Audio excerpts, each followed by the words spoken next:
네, 함께 말씀 나누겠습니다. 오늘 함께 나눌 말씀은 요한복음 20장 21절, 22절 두 절의 말씀이고요. 경계를 허무는 평강이라는 제목으로 함께 하나님의 은혜를 나누고자 합니다.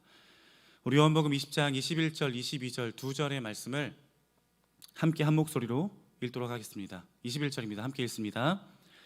예수께서 또 이르시되 너희에게 평강이 있을지어다. 아버지께서 나를 보내신 것 같이 나도 너희를 보내노라. 이 말씀을 하시고 그들을 향하여 숨을 내쉬며 이르시되 성령을 받으라. 아멘. 해가 한창 뜨겁던 지난 여름 뉴스를 보다가 한 기사를 읽게 되었습니다. 기사의 제목은 이러했습니다. 아파트 주민만 입장, 단지 물놀이터에 등장한 팔찌.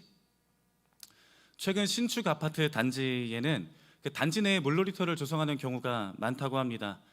신문 기사에서는 지난 여름 이 아파트 단지 내 물놀이터 이용과 관련해서 입주민들에게 그 이용권, 그 판매를 팔찌한 일들을 다루고 있습니다.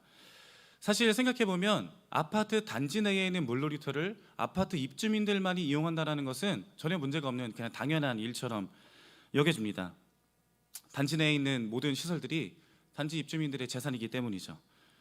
하지만 또 한 측면에서는 물놀이터를 이용하는 그 어린이들의 다른 단지에 사는 학교 친구들 또는 학원 친구들, 또 방학을 맞아서 함께 찾아온 친척들과 물놀이터를 이용하는 데 있어서 좀 어려움이 있기 때문에 너무 좀 지나치게 폐쇄적으로 운영하는 것이 아니냐라는 또 한편의 지적이 있기도 했습니다. 이 기사의 마지막 부분에는 한 사회학 교수의 이야기가 인용되어 있었습니다. 제가 읽어드리겠습니다. 아파트는 큰 담벼락을 경계로 주변과 자신을 구분 지으려는 상징이 되고 있다.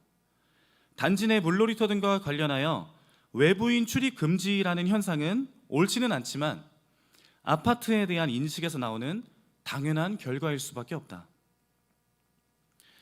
그렇습니다. 현대 사회를 살아가며 우리를 경직시키고 냉랭하게 만드는 것은 서로가 서로를 향해 긋는 경계인지도 모르겠습니다. 혹시 길을 걷다가 마주오는 분들과 눈을 마주친 적이 있으신가요?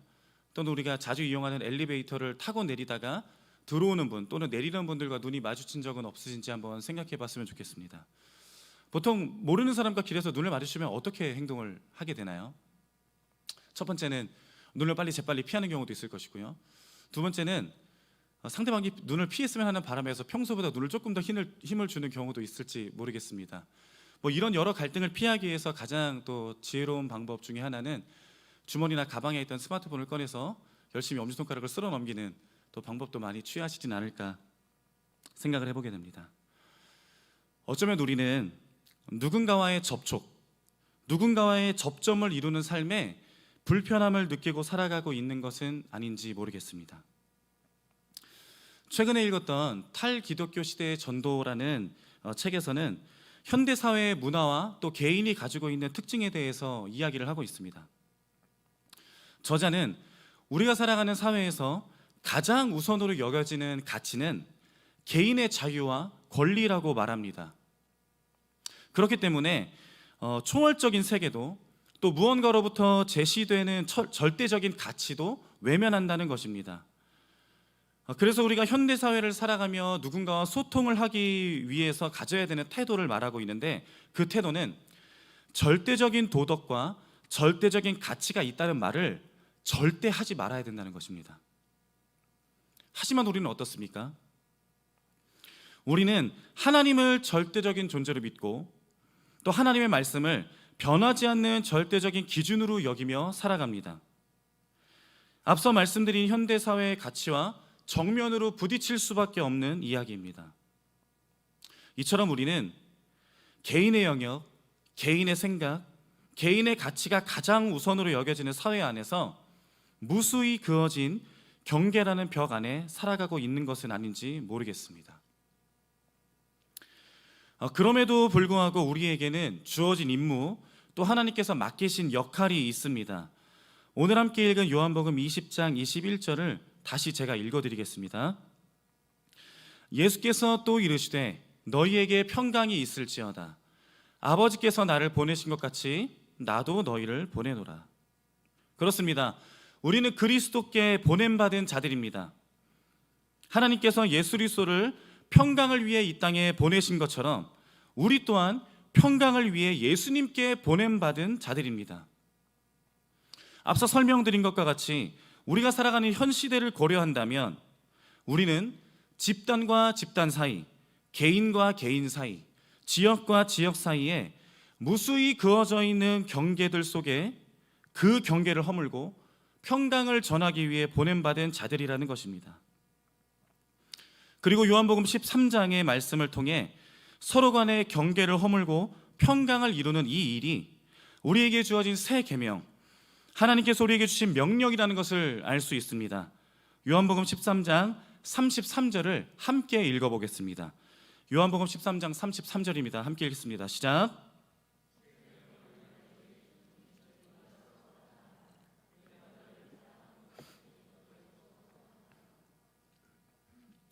하지만 하나님의 사랑을 기억하며 그 사랑을 일상에서 실천하며 살아가는 삶은 쉽지 않습니다.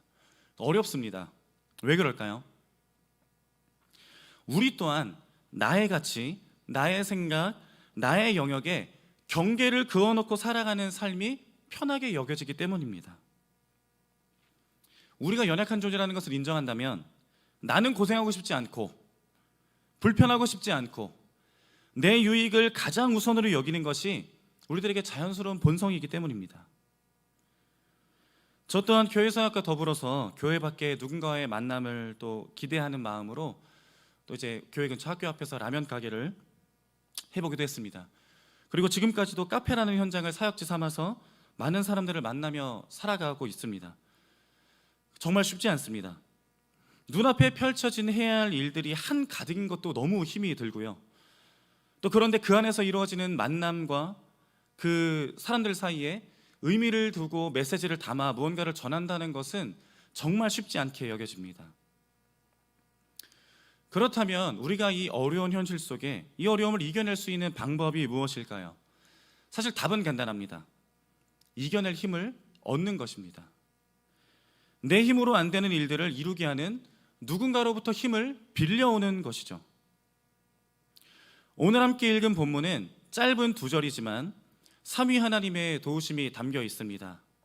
아들을 보내주신 은혜의 하나님이 계시고요, 기꺼이 우리를 찾아오신 예수님이 계시고요, 또 끝까지 우리와 함께 하시는 성령님이 계십니다. 저는 오늘 수없이 그어진 경계를 허물며 나아가는 우리의 삶의 그 걸음들 속에 하나님께서 허락하시는 3가지의 은혜를 나누고 또 마음에 새기고자 합니다. 경계를 허무는 그런 보냄받은 자의 삶을 살기에 우리가 기억할 3가지 은혜 중에 첫 번째는 하나님의 비춰주심입니다. 얼마 전에 우리 한 집사님의 소개로 만난 분과 이야기를 나눌 기회가 있었습니다. 그분은 지금 한 연구소의 소장으로 계시는 분이었고 또 대학의 교수로 계시는 분이었습니다.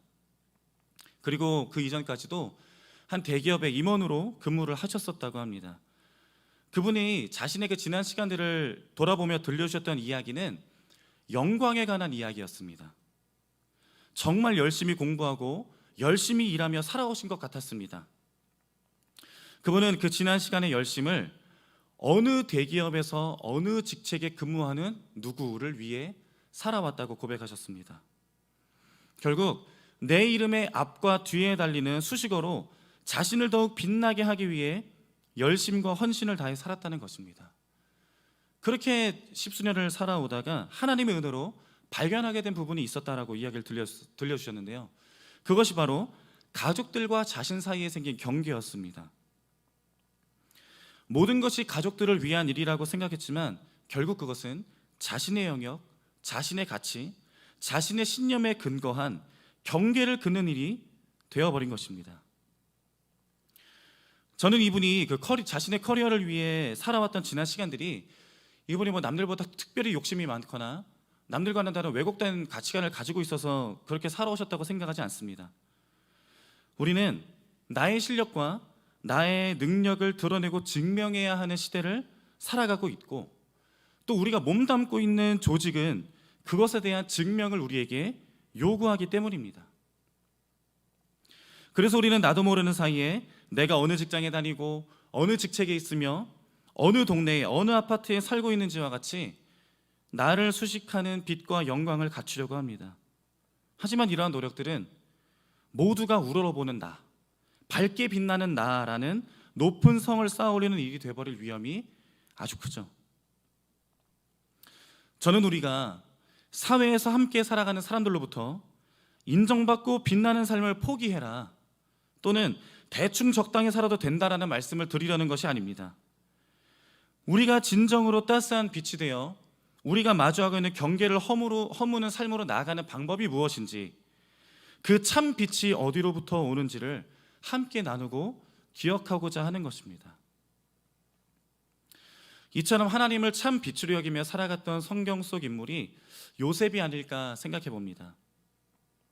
최근 돌방 묵상을 통해 창세기를 묵상하다 이제 출애굽기로 넘어와서 묵상을 계속하고 있는데요, 우리가 아는 것처럼 요셉은 억울함을 가지고 감옥에 갇혀 있었습니다. 그렇게 억울하게 옥살이를 하던 중에 요셉에게 한번 기회가 오죠. 함께 감옥에 있던 술 맡은 관원장의 꿈을 해석해 주게 된 일이었습니다. 그리고 그 술 맡은 관원장이 전직을 회복해야 되었습니다. 억울한 옥살이에 답답했던 요셉이 술 맡은 관원장에게 부탁을 합니다. 창세기 40장 14절을 제가 읽어드리겠습니다. 당신이 잘 되시거든 나를 생각하고 내게 은혜를 베풀어서 내 사정을 바로에게 아뢰어 이 집에서 나를 건져주소서. 무슨 이야기죠? 술 맡은 관원장이 바로의 옆자리를 회복하게 되면 내 억울한 이야기를 좀 전해달라는 것이죠. 이 억울한 옥살이를 좀 끝나게 해달라는 간절함이 담긴 부탁이었습니다. 그런데 그 부탁은 어떻게 되었습니까? 40장의 마지막 절인 23절엔 이렇게 기록되어 있습니다. 술 맡은 관원장이 요셉을 기억하지 못하고 그를 잊었더라. 요셉은 잊혀졌습니다. 그의 간절한 부탁과 소망도 같이 잊혀졌습니다. 그리고 요셉에게 다시 한번 기회가 찾아옵니다. 창세기 41장에 그 이야기가 기록되어 있는데 바로가 꾼 꿈을 해석하는 장면이죠. 41장은 이렇게 시작이 됩니다. 만 2년 후에 요셉의 소망이 잊혀진 지 2년 만에 다시 기회가 찾아온 것입니다. 요셉의 마음이 어땠을까요? 이번 기회만은 놓치고 싶지 않았을 것입니다. 감옥에 들어온 것도 너무 억울했고 2년 전에 그 술 맡은 관원장에게 잊혀진 것도 너무 아쉬웠기 때문에 이번만큼은 기회를 놓치고 싶지 않다는 생각을 하고 있었을 것입니다. 오케이, 무슨 꿈이든 말만 해봐라.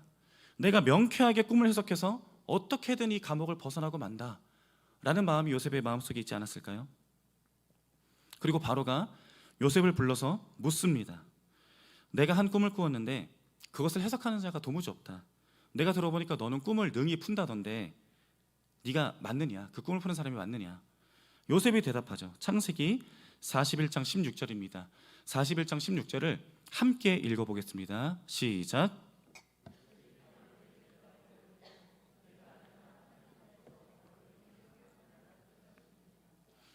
예, 맞습니다. 말씀만 해보십시오. 제가 기가 막힌 해석을 들려드리겠습니다. 저는 바로의 어떤 꿈이든 한번 풀어볼 테니 바로는 나의 억울함을 좀 풀어서 이 감옥에서 나를 좀 건져주십시오.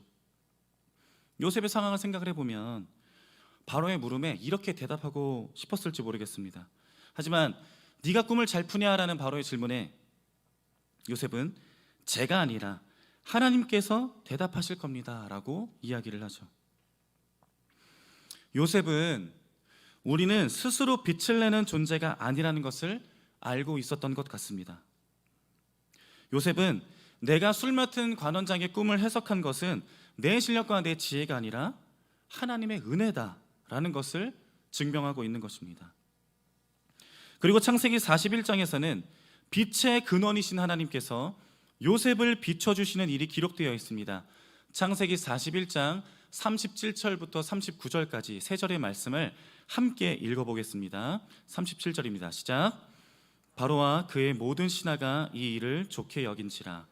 바로가 그의 신하들에게 이르되 이와 같이 하나님의 영에 감동된 사람을 우리가 어찌 찾을 수 있으리요 하고 요셉에게 이르되 하나님이 이 모든 것을 내게 보이셨으니 너와 같이 명철하고 지혜 있는 자가 없도다. 아멘. 우리도 마찬가지라 생각합니다. 혹시 우리도 너의 빛을, 너의 실력을 증명해봐라는 세상의 요구에 나를 꾸며주는 화려한 수식어들을 드러내며 나의 영광을 위해 살아가고 있지는 않았는지 돌아보기를 원합니다. 잠시 사진을 하나 보여드리겠습니다. 네, 얼마 전에 저희 청년 2부 우리 지체들과 함께 제주도 리트릿을 갔다가 우리 한 청년이 직접 찍은 사진입니다. 금요일 하루 일정을 마치고 저희가 캄캄한 밤에 아부오름이라는 곳에 별을 보러 올라갔습니다. 너무 좋더라고요. 공기도 시원하고 맑고 바람도 선선하게 불고 너무 좋았습니다.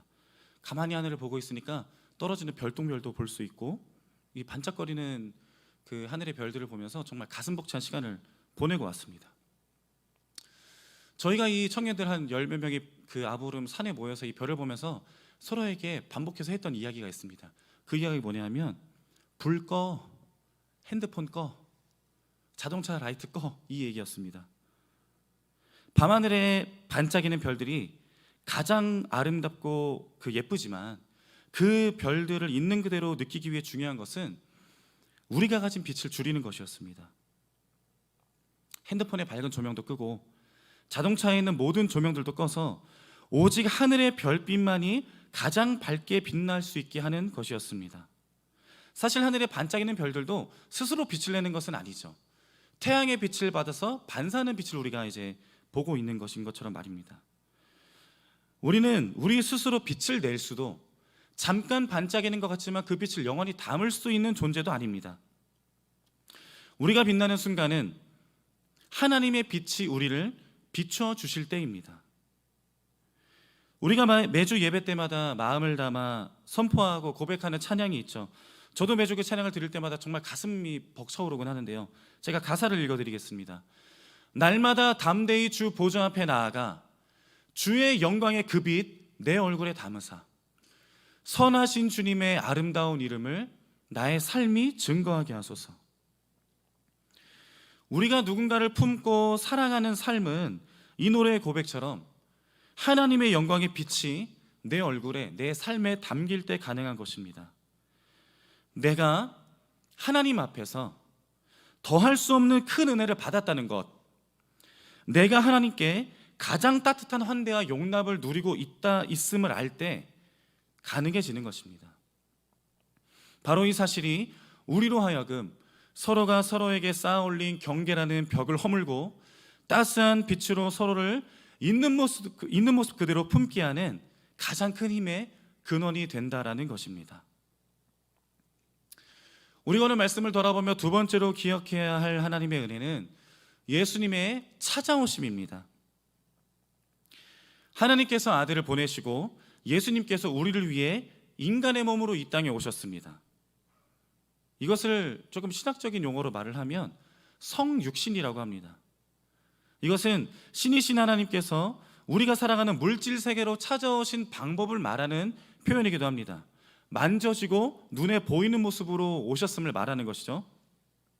하지만 우리는 완전하신 하나님이 굳이 우리와 같이 유한하고 연약한 인간의 몸으로 이 땅에 오셨다면 그때 그 안에 담기는 성육신의 정신 또한 중요함을 놓치지 말아야 합니다. 왜 성육신의 정신을 아는 것이 중요할까요? 예수님께서 아버지 하나님께 보냄 받은 것 같이 우리도 예수님께 보냄을 받고 있기 때문입니다. 선교적 교회 운동을 펼치고 있는 앨런 허시라는 사람이 쓴 잊혀진 교회의 길이라는 책에서는 그리스도인들의 선교적 삶에 있어 성육신의 의미와 그 정신이 가지는 중요성을 다루는 부분이 있습니다. 저자는 성육신이라는 그 말을 굉장히 쉽게 문장으로 풀어서 설명을 하고 있습니다. 제가 읽어드리겠습니다. 저자는 성육신이란 하나님께서 우리 옆집으로 이사와서 우리와 함께 어울려 살아가는 것이다 라고 말합니다. 완전하고 흠이 없는 참 신이신 하나님께서 부족함 투성이에 이기심에 죄악에 물든 우리를 기꺼이 찾아오셨습니다. 그리고 우리를 향한 희생과 사랑으로 하나님과 우리 사이에 있는 경계를 허물고 우리와 더불어 살아가셨습니다. 하나님은 버림받은 자, 상한 자, 약한 자, 더러운 자인 우리를 잃어버린 양이라 여기시며 기꺼이 찾아와 눈을 맞춰주시고 친구가 되어주셨다는 것입니다. 이러한 성육신의 정신이 잘 담긴 성경의 이야기가 우리가 잘 아는 삭개오의 이야기가 아닐까 생각해 봅니다. 삭개오는 어떤 사람이었습니까? 떠오르는 몇 가지들을 이야기를 해보자면 뭐가 있죠? 키가 작다, 세리장이었다, 부자였다, 사람들에게 죄인이라 손가락질 받는 사람이었다. 이런 정도가 될 것 같습니다.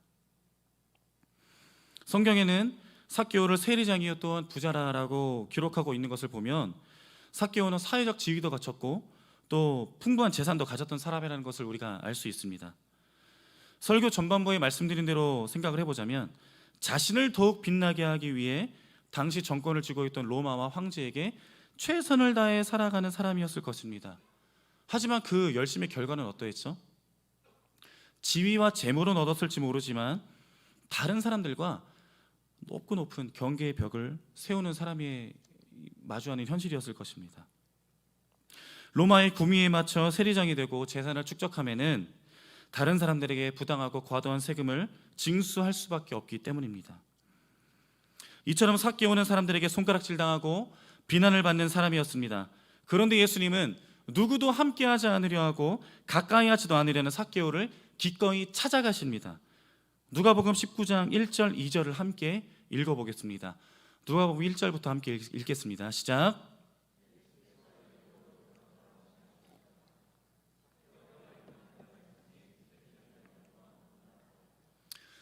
예수님의 걸음의 목적지는 예루살렘이었습니다. 그런데 오늘 예수님은 방금 우리가 읽은 것처럼 그 여정 중에 여리고를 지나가고 계십니다. 누가복음 19장 1절 2절을 읽어보면 그냥 여리고를 지나가다가 우연히 나무에 올라가 있는 유난스러운 삭개오를 만난 것처럼 보여지기도 합니다. 하지만 사실 헬라어로 기록된 성경을 보면 우리가 읽은 한글 성경에 번역되지 않은 한 단어가 있습니다. 그 단어는 이두라는 단어인데요, 이 단어는 영어로는 look, 한글로 표현하면 자 보라, 자 여기 봐라, 이런 말로 해석이 될 수 있습니다. 사람들로 하여금 삭개오를 주목하게 하는 표현이며 예수님께서 여리고에서 삭개오를 만난 것이 굉장히 중요한 사건이라는 그 중요성을 담고 있는 표현이라고 할 수 있습니다. 이를 바탕으로 볼 때 예수님께서 여리고를 지나가다가 우연히 만난 삭개오를 기록하고 있는 것이 아니라 예수님께서 삭개오를 찾아가신 모습을 보여주고 있음을 우리는 누가복음 19장을 통해 알 수 있습니다. 삭개오를 찾아가셔서 친구가 되길 원하셨던 예수님의 모습은 누가복음 19장 5절에도 기록이 되어 있습니다. 제가 5절을 읽어드리겠습니다. 예수께서 그곳에 이르사 쳐다보시고 이르시되 삭개오야 속히 내려오라, 내가 오늘 네 집에 유하여야 하겠다 하시니. 예수님은 모두가 비난하고 손가락질하던 삭개오의 집에 들어가 함께 어울려 친구가 되셨습니다. 그리고 예수님과 더불어 친구가 되고 그 은혜를 입은 삭개오는 다른 이들과 자신 사이에 있던 경계의 벽을 허물고 변화된 삶으로 나아가기 시작합니다. 그렇습니다. 삭개오를 찾아간 예수님의 발걸음은 경계를 허무는 평강의 걸음이었던 것입니다. 이제 우리의 삶으로 돌아와서 한번 질문해 보고자 합니다. 우리 사이에 있는 서로를 향한 경계와 벽을 허무는 힘은 무엇입니까?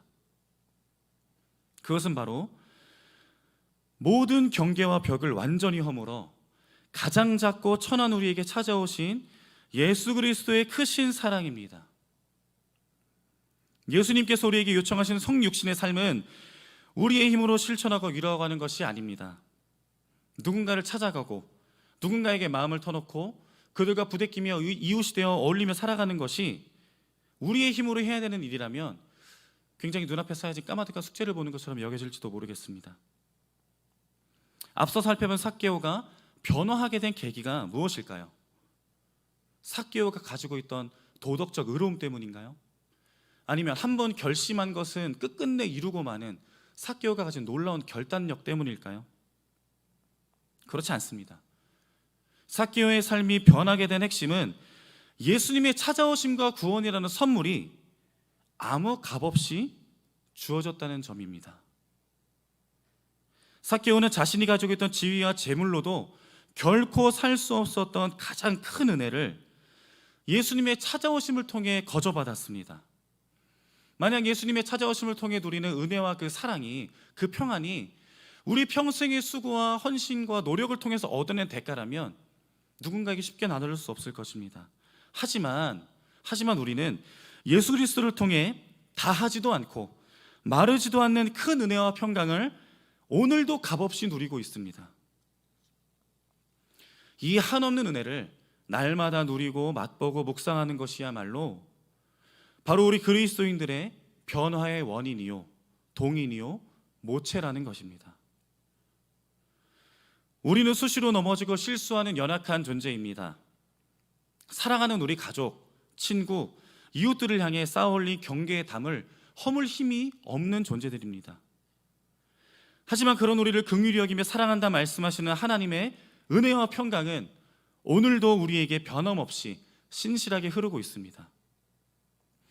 우리의 힘과 노력이 아닌 우리에게 힘이 되어주시는 그리스도의 사랑에 힘입어 복음을 누리고 누리게 하는 우리 모두가 되길 간절히 소원합니다. 세 번째로 우리가 기억해야 할 은혜는 성령님의 함께하심입니다. 오늘 함께 읽은 본문 요한복음 20장 22절을 제가 읽어드리겠습니다. 22절입니다. 이 말씀을 하시고 그들을 향하여 숨을 내쉬며 이르시되 성령을 받으라. 부활하신 예수님은 제자들에게 성령을 받으라 라고 말씀하셨습니다. 그 이유를 알기 위해 우리는 성경에 기록된 성령님에 대해 잠시 더 살펴보려고 합니다. 먼저 요한복음 14장 16절을 함께 읽어보겠습니다. 요한복음 14장 16절입니다. 시작. 내가 아버지께 구하겠으니 그가 또 다른 보혜사를 너희에게 주사 영원토록 너희와 함께 있게 하리니. 아멘. 이어서 사도행전 1장 8절을 제가 읽어드리겠습니다. 오직 성령이 너희에게 임하시면 너희가 권능을 받고 예루살렘과 온 유대와 사마리아와 땅끝까지 이르러 내 증인이 되리라 하시니라. 지금 우리가 함께 읽은 이 성경 본문들은 예수님의 말씀은 예수님의 작별 인사와도 같다고, 그 중에 한 부분이라고도 말할 수 있습니다. 예수님은 자신이 떠나고 나면 예수님을 기억하며 그분을 중심으로 모인 공동체에 성령을 보내주시겠다고 약속하셨습니다. 그리고 그 성령님과 영원토록 함께하며 성령의 권능을 받은 공동체가 온 세상의 증인이 될 것이라고 말씀하십니다. 그렇습니다. 예수님께서 우리에게 성령을 받으라 라고 말씀하시는 이유는 우리와 영원히 함께 하시고 우리에게 권능을 주시는 성령님께서 우리로 하여금 복음을 증거하며 평강을 이루도록 하는 주체이자 근원이시기 때문입니다. 우리는 간혹 우리가 누군가를 품고 사랑하는 삶에 있어서 그 주체가 나 자신이라고 생각하는 경우가 있습니다. 굉장히 어렵게 느끼기도 하죠. 그래서 누군가를 만나고 사랑하는 그 상황과 그 현장에 하나님을 모셔오려고 합니다. 하나님 지금 이 자리에 오셔야 됩니다. 하나님 지금 내가 일을 해야 됩니다. 하나님 오셔야 합니다. 하지만 사실은 그렇지 않습니다. 하나님은 우리가 복음과 평강을 전하는 그 장면, 우리가 처해 있는 그 상황과 현장에 우리가 등장하기 훨씬 이전부터 그곳에 계셨기 때문입니다. 우리는 그저 훨씬 이전부터, 아주 오래전부터 그 일을 이루어가고 계셨던 성령 하나님의 일하심에 합류하기만 하면 되는 것입니다. 얼마 전 청년부 리트릿 중에도 우리와 함께 하시며 또 우리를 통해 일하길 원하시는 성령 하나님을 또 경험하고 나누는 그런 시간들이 있었습니다. 청년들과 제주도에서 너무 좋은 시간을 보냈습니다. 날씨도 너무 좋았고 정말 예쁜 카페에 가서 또 차를 마시면서 편안한 대화도 많이 나누고 또 맛있는 음식도 먹고 신나게 놀면서 너무 즐거운 시간을 보냈습니다. 이제 이 청년부 다들 이제 직장 생활을 하고 뭐 대학원 연구원으로 있고 대학원에서 연구소에 있고 이런 친구들이다 보니까 그 바쁘고 지친 일상을 떠나서 너무 감사한 정말 쉼을 누리는 시간이었습니다. 그럼에도 저희가 모든 일정 중에 가장 중요하게 어떤 일들 때문이라도 미루지 말고 약화시키지 말자라고 했던 부분은 개인의 묵상과 또 공동체적 나눔이었습니다. 저희가 그 돌방 묵상 책을 다 가지고 가서 이제 각자 개인의 말씀을 묵상을 하고 함께 둘러앉아서 찬양하고 기도하고 하나님께서 주시는 마음들을 충분히 누리는 시간들을 1시간 반, 2시간 가까이 찬양하고 기도하면서 시간을 보내곤 했습니다. 어느 날도 함께 이제 개인 묵상을 마치고 함께 모이기로 한 시간이 거의 가까워졌을 때였습니다. 함께 있던 한 청년이 제가 방에서 이 모임을 준비하고 있었는데 그 거실 창밖에서 아주 심각한 표정으로 통화를 하고 있었습니다. 굉장히 오랜 시간 통화를 하더라고요. 제주도에 내려와 있는 상황이다 보니까 혹시 지금 여기 내려와 있어서 해결하지 못하는 문제가 좀 생긴 것은 아닌가, 어려운 일이 생긴 것은 아닌가 걱정이 돼서 통화를 하신 청년에게 무슨 일이 있나 이렇게 좀 물어보고 대화를 나누었습니다. 그 청년이 들려준 내용은 이러했습니다. 수년 전에 저희 교육의 청년과 함께 일했던 친구가 있는데 그 친구가 결혼을 했고 결혼을 해서 정말 어렵게 아기를 가졌다고 합니다. 근데 그 전화가 왔을 때, 메시지를 받고 이제 통화를 했을 때 그 친구가 조산을 했던 거예요.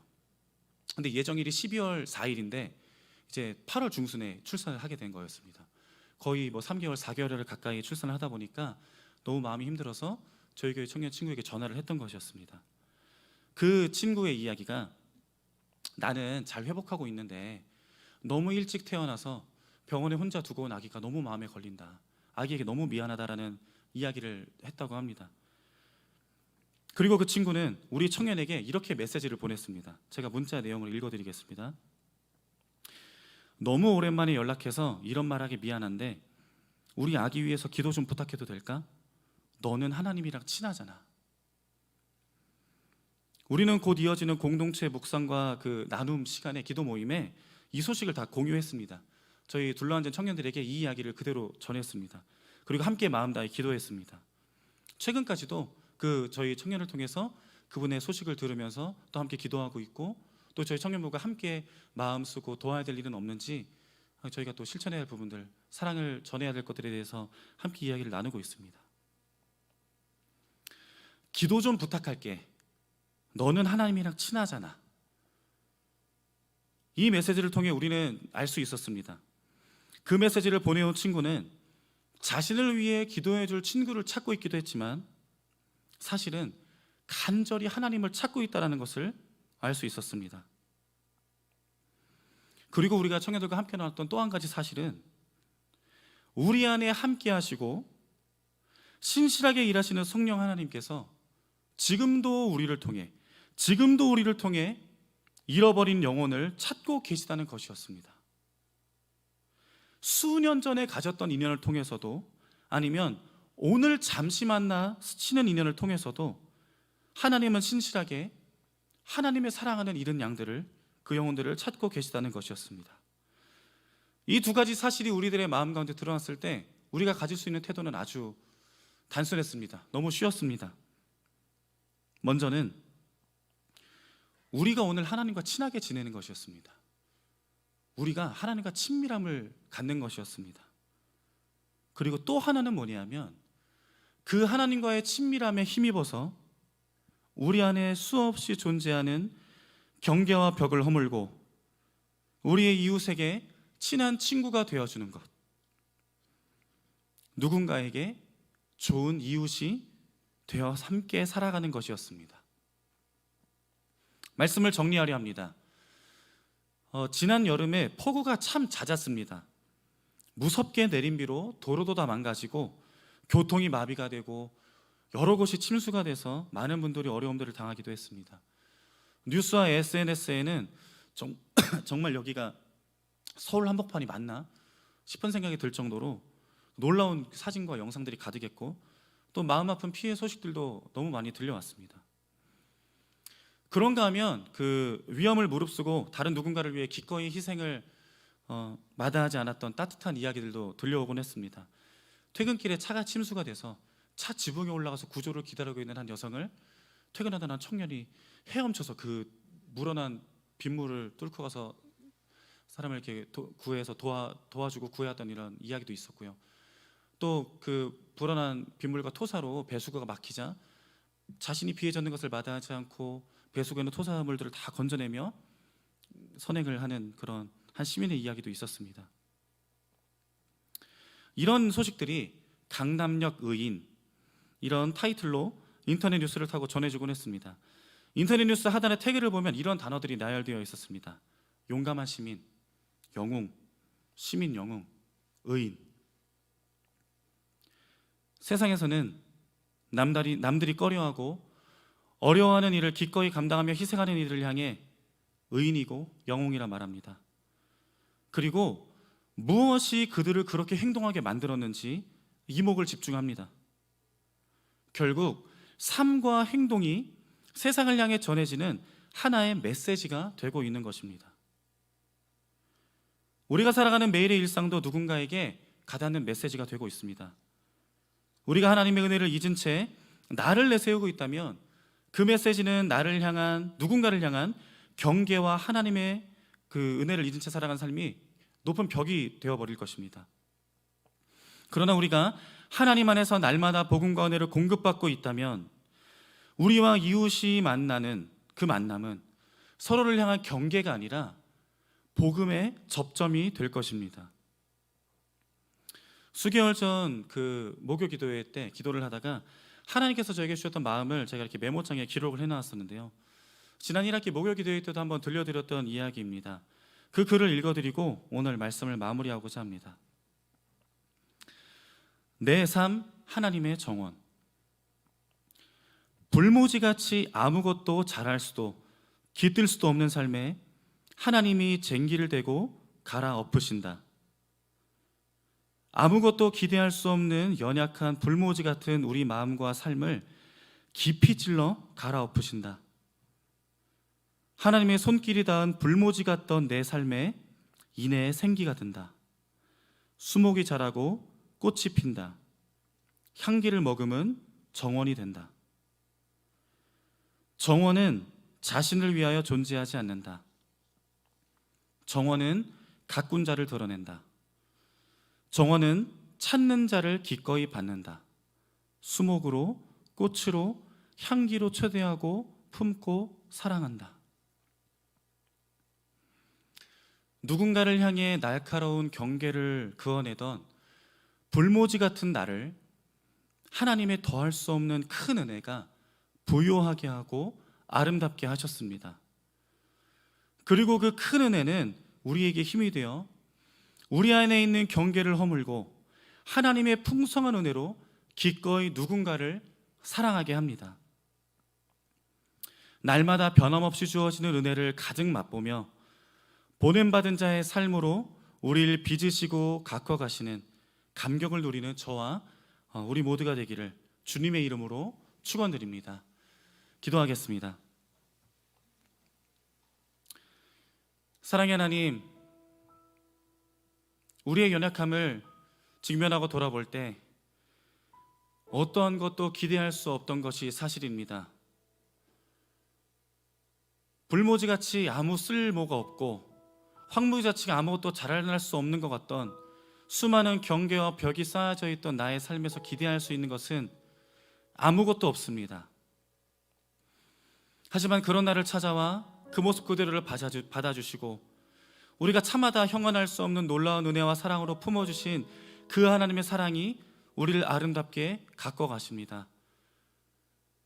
우리가 값없이 누리는, 우리가 거저 누리는 그 평안과 복음을 우리가 감사하며 감격하며 부족하지만 우리의 삶을 통해 하나님의 그 사랑이, 하나님의 선하심이, 그리스도의 그 아름다움이 우리가 살아가는 삶의 현장 가운데 드러나기를 간절히 소원합니다.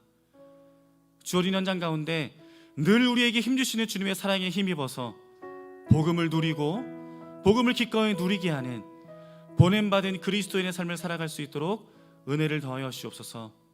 우리의 삶 가운데 함께 하신 주님을 신뢰하며 사랑이 많으신 예수님의 이름으로 기도드립니다.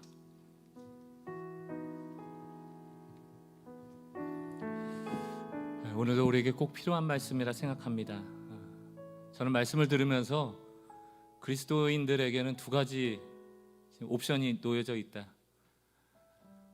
세상과 다름없이 우리 앞에 자꾸 벽을 세우는 성도가 될 것인가, 때로는 벽을 세우기도 하지만 가늠하다 잡혀온 여인에게 예수님이 그러잖아요.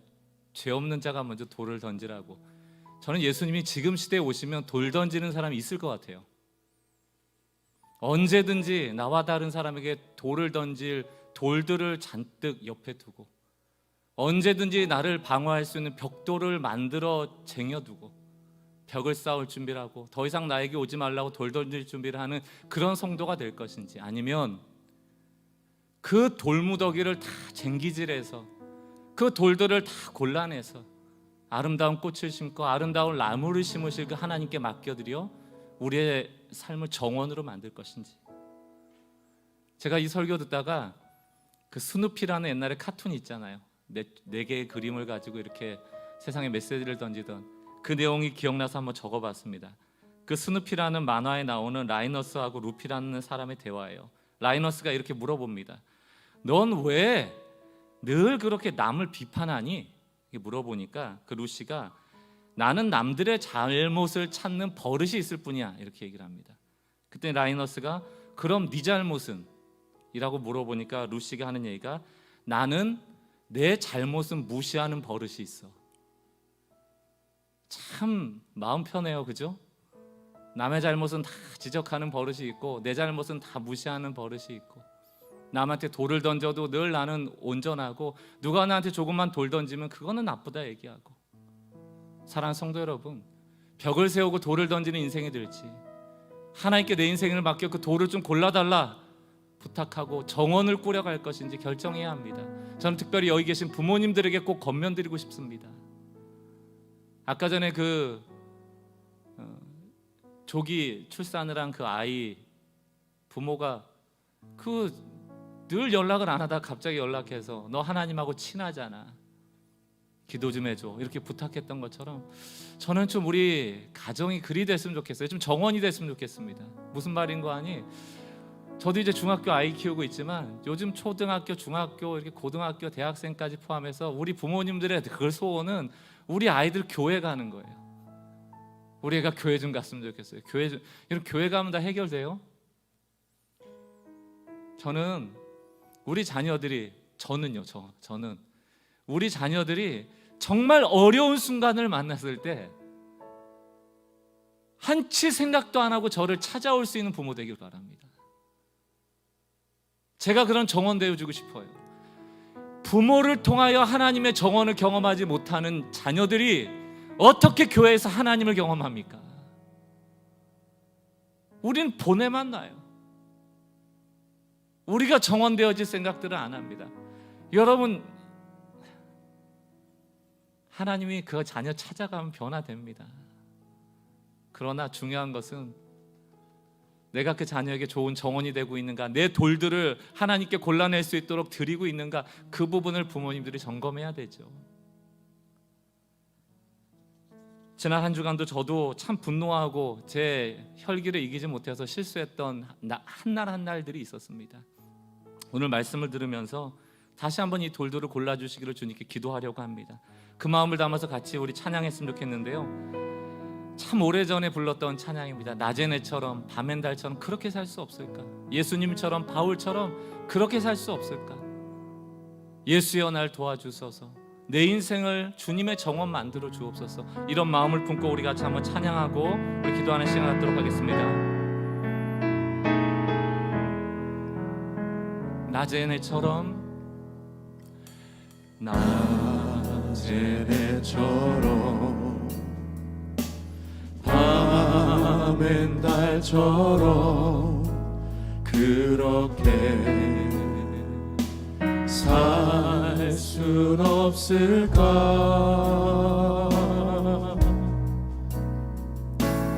욕심도 없이 어두운 세상 비추어 온전히 남을 위해 살듯이 나의 일생의 꿈이 되길 원합니다. 나의 일생에 꿈이 있다면 이 땅에 빛과 소금 되어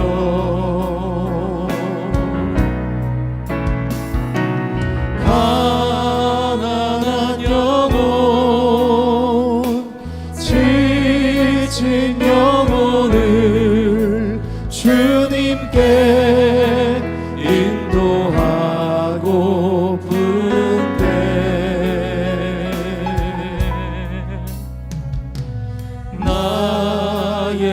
욕심이 나의 못난 자가 언제나 커다란 짐 되어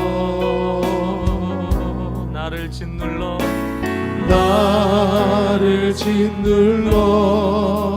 마음을 곤곡해 예수여 예수여 예수여 나를 도와주소서. 나를 도와주소서. 2절 고백합시다. 예수님처럼 바울처럼 예수님처럼 바울처럼 그렇게 살 순 없을까.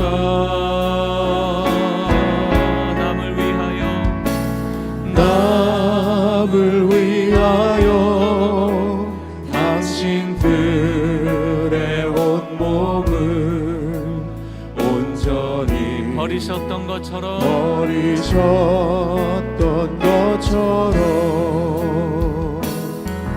주님의 그 사랑은 주의 사랑은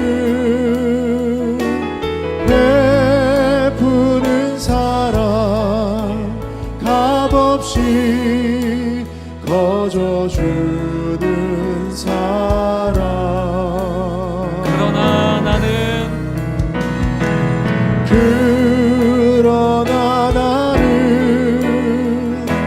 주는 것보다 받는 것 더욱 좋아하니.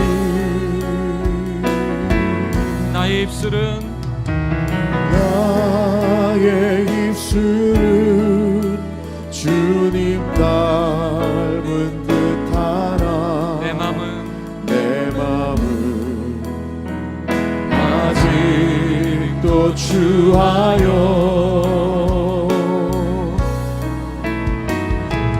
아들 사랑만 계수하고 있으니 예수여 나를 도와주소서.